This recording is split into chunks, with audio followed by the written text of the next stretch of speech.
defense ministers here, and then we'll take your questions. Good afternoon. Tomorrow, NATO defense ministers will meet as we begin to prepare for the NATO summit in The Hague in June.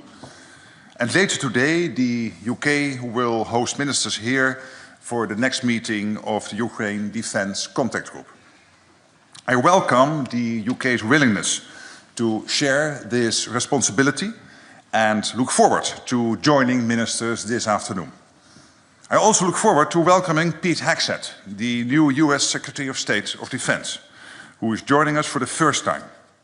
We already had a great first discussion by phone after he was sworn in, and we do agree there is a lot of important work ahead of us. So let me turn to that work and what we'll be focused on tomorrow. One topic at the top of our agenda is defense spending. We have robust plans in place to keep our 1 billion people safe in a more dangerous world. But we don't have all we need to implement them fully if required. Work is now underway to agree ambitious new defense capability goals for allies, the so-called capability targets, that will be key to ensuring we have the right people and equipment in place to deter and defend. And this requires that many allies, especially in Europe and Canada, invest considerably more. We know what needs to be done. And we are moving in the right direction, step by step. European allies have been stepping up. Today, I am pleased to share our latest figures. Since the 2014 Defence Investment Pledge, European allies and Canada have added more than 700 billion additional US dollars for defense. In 2024, NATO allies in Europe and Canada invested 485 billion US dollars in defense, a nearly 20% increase compared with 2023. With a full two-thirds of allies spending at least 2% of their GDP on defense. I expect even more allies to meet and, in many cases, exceed the target in 2025. So we are seeing substantial progress. But we need to do a lot more so we have what needs to deter and defend. And so there is a more equitable burden sharing in place. We also need to produce more, together. And tomorrow, defense ministers will discuss how to strengthen our transatlantic defense industrial capacity, including through an updated defense production action plan. In the past few years, we have seen a substantial increase in defense production across the alliance. But we need to go further and faster. There's no time to waste. I also expect ministers to agree on a number of other important initiatives, including our new commercial space strategy and on further strengthening NATO's integrated air and missile defense. We also discuss Ukraine. Tomorrow afternoon, we will meet in the NATO-Ukraine Council with Defense Minister Rustem Umerov and the EU High Representative Kaja Kallas. Since 2022, NATO allies have provided Ukraine with unprecedented support, including 99% of all military aid. And we have seen recent additions to this from, let's say, Sweden, Finland, Canada, but also, of course, from France, the Mirages and the F-16s from the Netherlands. Other allies are also stepping up their efforts to train more Ukrainian troops.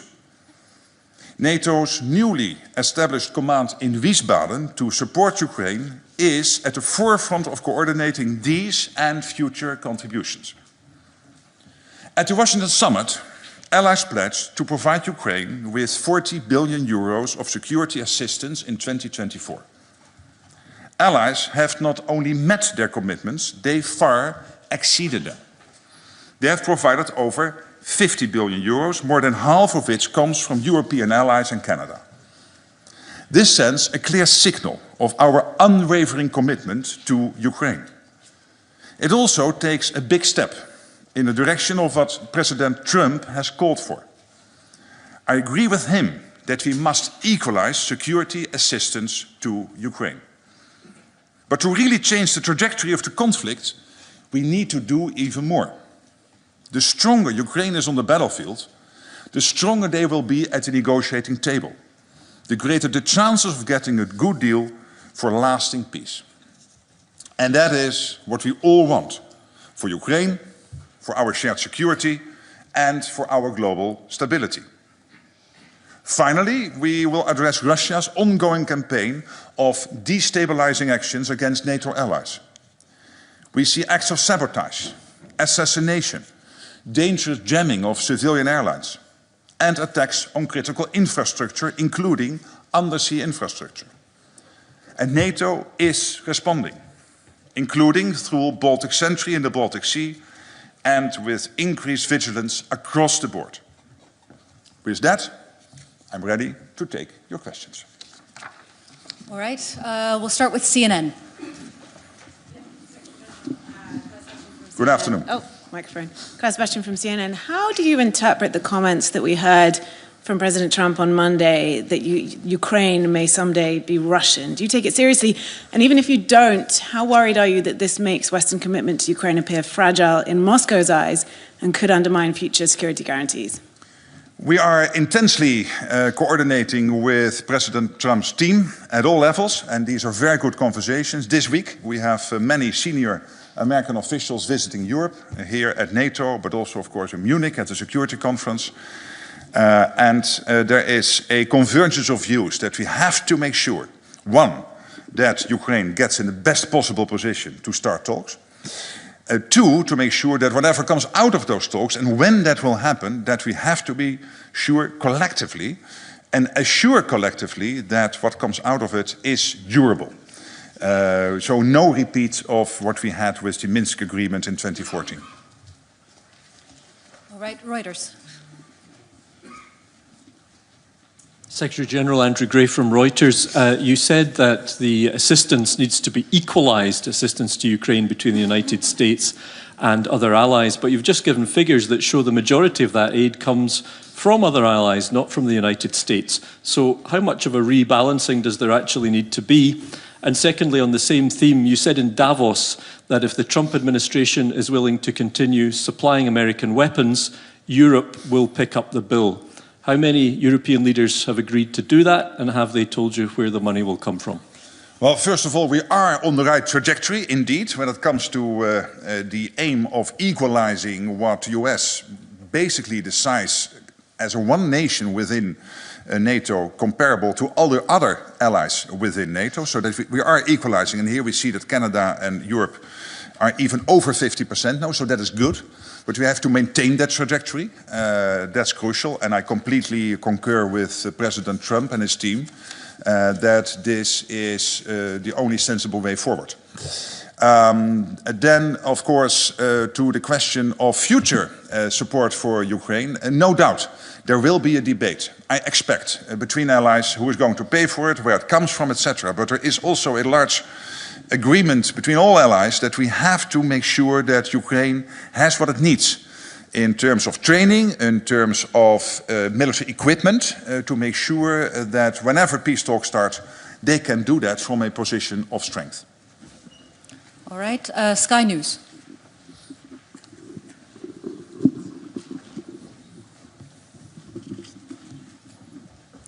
Thank you. I'm Deborah Haynes from Sky News.